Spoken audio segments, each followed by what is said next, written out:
This is Revathi. Welcome to అందమైన కథల పొద్దురిల్లు. నా తను నా ప్రాణం నీకే ఎపిసోడ్ నెంబర్ 243.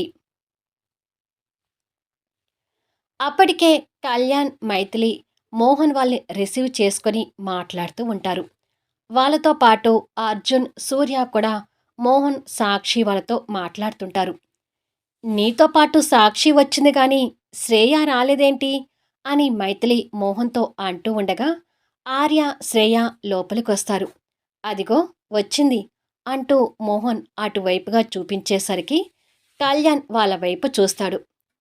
బాబుని ఎత్తుకొని ఉన్న సాక్షి, మోహన్ పక్కపక్కన ఉంటే ఆర్య సాక్షిని దహించేలా చూడటం కళ్యాణ్ గమనిస్తూ వీడొక్కడు అని మనసులో తిట్టుకుంటాడు. రా శ్రేయ అంటూ మైథిలి వెళ్ళి శ్రేయాని రిసీవ్ చేసుకుంటుంది. హాయ్ మైథిలి, పాప ఎలా ఉంది అని శ్రేయ మంచితనంతో మాట్లాడుతుంది. బావుంది. ఇంతకుముందే స్నానం చేయించాము. ప్రస్తుతానికి పాప పైన నిద్రపోతుంది. కాసేపట్లో తీసుకొని వస్తానులే, నువ్వురా అంటూ శ్రేయ చేయి పట్టుకొని తీసుకొని వాళ్ళ దగ్గరికి వెళ్తుంది. మైథిలి, శ్రేయ అలా స్నేహితులుగా కలిసిపోవటం ఆర్య సంతోషంగా చూస్తూ నిజంగానే శ్రేయలో చాలా మార్పు కనిపిస్తుంది అని మనసులో అనుకుంటాడు. సాక్షి, ఆర్య అనుకోకుండా ఒకేసారి మొహమొహాలు చూసుకుంటారు. ఆర్యాని చూడగానే సాక్షి కోపంతో మూతి తిప్పుకుంటే అంతకంటే కోపంగా ఆర్య ఉంటాడు. సూర్య సాక్షి దగ్గర నుంచి బాబుని ఎత్తుకొని ముద్దు చేస్తుంటే శ్రేయ అక్కడికి వెళ్ళి హాయ్ సూర్య, హాయ్ అర్జున్ గారు, క్రాంతి, సంజన వాళ్ళు కనిపించడం లేదు అని నవ్వుతూ అడుగుతుంది. ఇప్పటి వరకు ఆ పనులు ఈ పనులు చేస్తూ ఇక్కడే ఉన్నారు. ఇప్పుడే పైకి వెళ్ళి ఫంక్షన్కి అందరూ రెడీ అవుతున్నారు అంటాడు సూర్య. అవునమ్మా, ఇంతకు ముందే వెళ్ళారు అని అర్జున్ అంటూ ఉండగా రాములమ్మ అక్కడికొచ్చి సాక్షి మేడం, శ్రేయ మేడం, మోహన్ గారు టిఫిన్ చేయడానికి రండి అని అంటుంది. లేదు, ఇంతకు ముందే టిఫిన్ చేసి బయలుదేరాము అంటారు వాళ్ళు. సాక్షి, శ్రేయ, మైథిలి అక్కడ ఉన్న చిన్న చిన్న ఏర్పాట్లు చూసుకుంటూ ఉంటే మిగతా జెంట్స్ బ్యాచ్ మొత్తం ఏదో మాట్లాడుకుంటూ ఉంటారు. కానీ ఆర్య కళ్యాణ్ వాళ్ళతో కలిసిపోయి అక్కడ ఏర్పాట్లు చూసుకుంటూనే అప్పుడప్పుడు సాక్షిని చూస్తుంటాడు. ఒక్కొక్కసారి తన అందానికి పడిపోతూ చూస్తుంటే ఇంకొకసారి తనని కోపంతో మింగేస్తున్నట్టుగా చూస్తుంటాడు. అప్పుడప్పుడు సాక్షి కూడా అనుకోకుండా ఆర్యని చూస్తుంది. ఆర్య చూపుల్లో రకరకాల యాంగిల్స్ గమనించి ఏమైంది ఈ ముదిరిపోయిన బెండకాయకి అని అనుకుంటుంది. ముందుగా సంజన రెడీ అయి అన్వి, చెర్రీతో కలిసి కిందికొస్తే శ్రేయ వాళ్ళను కూడా కలుపుకొని మాట్లాడుతూ ఉంటుంది. ఆల్రెడీ సాక్షి అందరితో కలిసిపోయే కలుపుగోలు మనిషి కాబట్టి అందరితోనూ ఫ్రీగా మాట్లాడుతుంటుంది. ఇక భాను, క్రాంతి రూమ్లో రెడీ అవుతుంటారు. ఆల్రెడీ క్రాంతి సూర్య కొనుక్కొచ్చిన మంచి శారీ ధరించి శారీకి తగ్గట్టుగా సింపుల్ జ్యువెలరీ వేసుకొని భానుకి శారీ కడుతుంటుంది. అబ్బా, ఎందుకే ఈ శారీ, మామూలుగా డ్రెస్ వేసుకునే దానిని కదా అంటుంది భాను. శారీ తనకి పెద్దగా అలవాటు లేక. రోజు వేసేది డ్రెస్లే కదా, ఇలాంటి ఫంక్షన్లో అయినా శారీ కట్టుకుంటే బాగుంటుంది అంటూ క్రాంతి భానుకి శారీ కట్టి చూడు శారీలో ఎంత అందంగా ఉన్నావో అంటూ భానుని అద్దంలో చూపిస్తుంది. భానుకి శారీ కట్టడం పూర్తయినా హెయిర్ని దువ్వకుండా ఇంకా ముడి వేసుకుని ఉండేసరికి నువ్వు హెయిర్ దువ్వుకొని వచ్చేసాయి, అమ్మా నాన్న వాళ్ళు బయలుదేరారంట, వస్తుండాలి, నేను కిందికి వెళ్తాను అని చెప్పి అక్కడ ఉన్న పూలమాలలు తీసుకొని కొన్ని పూలు తెంపుకొని మిగిలిన ఈ పూలు నువ్వు పెట్టుకో అని చెప్పి క్రాంతి ఆ పూలు పెట్టుకుంటూ రూమ్ నుంచి బయటకొస్తుంది. సూర్య అందరి మధ్యలో నిలబడి మోహన్ వాళ్ళ బాబుని ఎత్తుకొని బాబుని ఆడిస్తూ ఉండగా క్రాంతి జడలో పూలు పెట్టుకుంటూ కిందికి రావడం కనిపిస్తూ ఉంటుంది. అందమైన భార్య కొత్త శారీలో ఇంకా అందంగా కొత్తగా కనిపిస్తూ అలా వస్తుంటే సూర్య కూడా తనకి పడిపోయి చూస్తుంటాడు. క్రాంతి అలా కిందికొచ్చి సంజనతో మాట్లాడుతున్న శ్రేయ, సాక్షి దగ్గరికి వెళ్ళి హాయ్ అంటూ పలకరిస్తుంది. హాయ్ క్రాంతి అంటూ శ్రేయ, సాక్షి కూడా తనని పలకరించి శారీలో బాగున్నావు క్రాంతి, నేనే అనుకుంటే నాకన్నా అందంగా రెడీ అయ్యావు అంటూ సాక్షి కాంప్లిమెంట్ ఇస్తుంది. వాళ్ళ మాటలకు క్రాంతి చిన్న నవ్వు నవ్వితే, హమ్మయ్యా! క్రాంతి నిన్ను బీట్ చేసిందిలే అని అనుకొని శ్రేయ మాత్రం మనసులో తృప్తి పడుతుంటుంది. ఇంకా సూర్య భార్య వైపు అలాగే చూస్తుంటే అనుకోకుండా క్రాంతి సూర్యని చూసి ఏంటి అన్నట్టుగా కళ్ళతో అడుగుతుంది. సూపర్‌గా ఉన్నావు అంటూ సూర్య నవ్వుతూ చెయ్యితో సైగ చేసి చూపిస్తాడు. క్రాంతి కోపంగా మూతి తిప్పుకొని శ్రేయ వాళ్ళతో మాట్లాడుతూ ఉంటుంది. ఇలా అందరూ మాటల్లో ఉండగా క్రాంతి పేరెంట్స్ అయిన జగన్నాథం, జ్యోతి, విజయ్ అక్కడికి చేరుకుంటారు. కళ్యాణ్, మైథిలి నవ్వుతూ వచ్చిన వారిని రిసీవ్ చేసుకుంటే సూర్య, క్రాంతి కూడా వెళ్ళి వాళ్ళని పలకరిస్తూ ఉంటారు. ఇక విజయ్‌కి భాను కనపడకుండా క్రాంతి ఒక్కతే కనిపిస్తుంటే భాను కోసం వెతుకుతూ భానుని చూసి చాలా రోజులవుతుంది. ఈ ఫంక్షన్‌కి క్రాంతితో పాటు తను కూడా వస్తుంది అనుకున్నానే, రాలేదా? అని అనుకొని నిరాశపడుతూ జనాలలో తన కోసం వెతుకుతూ ఉండగా, భాను కూడా రెడీ అయి స్టెప్స్ దిగి కిందికొస్తుంటుంది. భాను కోసం ఆశగా వెతుకుతున్న విజయ్‌కి భాను అలా శారీలో కనిపిస్తూ కిందికి రావడం చూసేసరికి విజయ్ కళ్ళు ఒక్కసారిగా మెరుస్తుంటాయి. విజయ్‌ని చూసుకోకుండా భాను నవ్వుతూ కిందికి వస్తుంటే, విజయ్ తన కంట్లో పడాలని కొంచెం ముందుకు వస్తాడు. భాను కిందికి రాగానే ముందు విజయ్ కనిపించేసరికి విజయ్‌ని చురుగ్గా చూస్తూ పక్కగా తప్పుకుంటుంది. హ్మ్. ఈ భాను నన్నెప్పుడూ ఒక పురుగులాగా చూస్తుంది అని విజయ్ నిరాశగా తిట్టుకుంటూ ఉంటాడు తన కోపానికి. క్రాంతితో మాట్లాడుతున్న జ్యోతి వాళ్ళని చూసి, బాగున్నారా ఆంటీ? బాగున్నారా అంకుల్? అంటూ భాను వాళ్ళ దగ్గరికి వెళ్తుంది. బాగున్నాం భాను. చాలా రోజులైంది నిన్ను చూసి. క్రాంతి మా ఇంట్లో లేకపోతే నువ్వు మా ఇంటికి రావడమే మానేశావు అని జ్యోతి మాట్లాడుతూ ఉంటే, నిజమే ఈ రాక్షసిని చూసి చాలా రోజులవుతుంది అని విజయ్ మనసులో అనుకుంటాడు. ఇక్కడ అందరూ అలా మాట్లాడుతూ ఉండగా, ఇక శత్రువు గ్యాంగ్ అయిన పరశురామ్, జెస్సీ కూడా ఆ ఫంక్షన్‌కి చేరుకుంటారు. లోపల కొళ్ళు ప్రదర్శిస్తూ పైకి మాత్రం తండ్రి కూతురు చిన్న నవ్వు పులుముకొని లోపలికొస్తారు. అతిథులతో మాట్లాడుతున్న కళ్యాణ్, మైథిలి వారిని చూసి ఆ క్షణం ఎలాంటి కల్మషం లేకుండా వారికి ఎదురుగా వెళ్ళి, రండి పరశురామ్ గారు అంటూ కళ్యాణ్, రాజేసి అంటూ మైథిలి వారిని రిసీవ్ చేసుకున్నారు. ఆ తండ్రి కూతురు పైకి నవ్వుతూ వారి ఆహ్వానాన్ని స్వీకరించారు.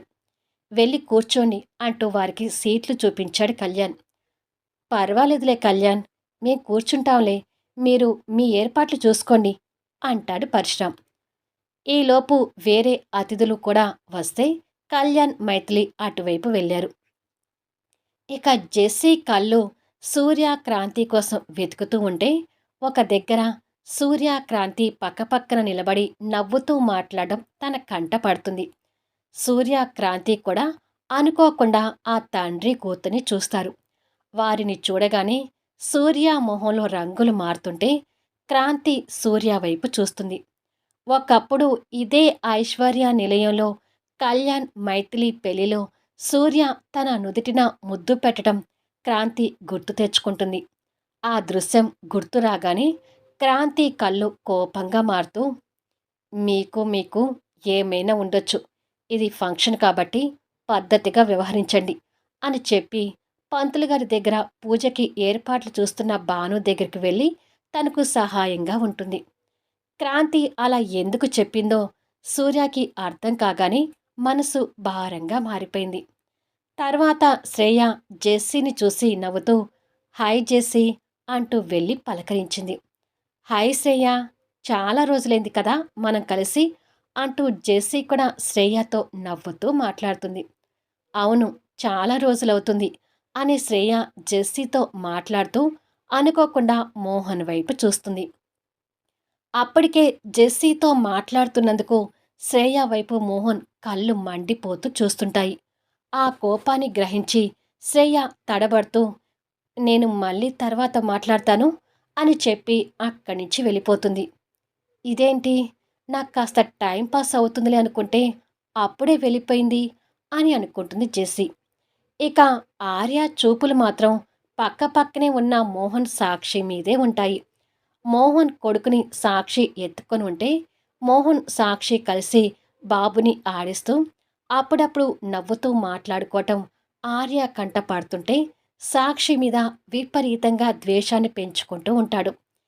ఇక భాను, క్రాంతి పూజారి దగ్గర ఏర్పాట్లు చూస్తుంటే విజయ్ తెలియకుండా భానుని ఫోటోలు తీసే పనిలో ఉన్నాడు. ఇక అతిథుల మధ్య చెర్రీ, అన్విల అల్లరి మామూలే. రాములమ్మ మిగతా వర్కర్స్ సహాయంతో వచ్చిన అతిథులకి చల్లని పానీయాల్ని అందిస్తూ ఉంటుంది. అర్జున్ అతిథులతో మాట్లాడుతున్న కళ్యాణ్, మైథిలి దగ్గరికి వచ్చి, రే కళ్యాణ్, ఇక అతిథుల గురించి నేను, మోహన్, సూర్య, ఆర్య చూసుకుంటాంలే కానీ పంతులు గారు మిమ్మల్ని పూజ దగ్గర కూర్చోమనేలాగా ఉన్నారు. మీరు వెళ్ళి రెడీ అయి పాపని తీసుకొని రండి అంటాడు. సరే అర్జున్, వచ్చిన అతిథులకి ఎలాంటి లోటు లేకుండా చూసుకో, రాములమ్మకి కూడా కాస్త సహాయంగా ఉండు అని చెప్పి కళ్యాణ్, మైథిలి వెళ్ళిపోతారు. ముందుగా మైథిలి రూములోకి వచ్చేసరికి ఒక పక్క పాప నిద్రపోతుంటే మరో పక్క కొత్త పట్టు శారీ, కొత్త నగలు కనిపిస్తుంటాయి. ఇవి ఎక్కడివి అంటూ మైథిలి వాటి దగ్గరకు వచ్చి అవి చేతులకు తీసుకొని చూస్తుంటే, ఎలా ఉన్నాయి అవి అంటూ కళ్యాణ్ లోపలికొస్తాడు.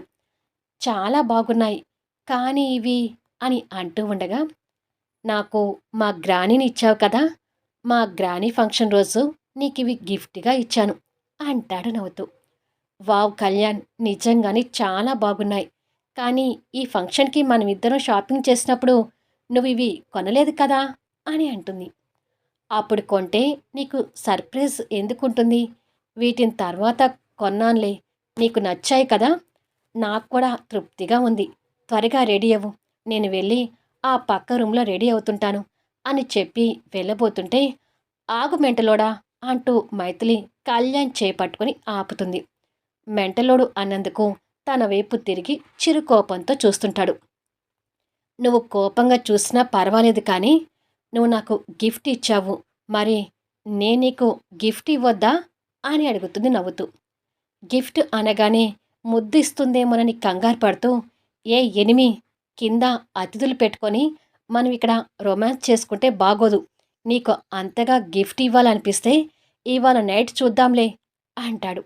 అబ్బా, నీకెప్పుడు అదే లోకం, అందుకు కాదు మెంటలోడ నుంచి నీకు రొమాంటిక్ మెంటలోడ అంటూ బిరుదు ఇచ్చింది అంటూ కళ్యాణ్ తల మీద చిన్నగా ఒకటి కొట్టి కబోర్డ్ దగ్గరికి వెళ్ళి ఒక కవర్ తీసుకొచ్చి ఇస్తుంది.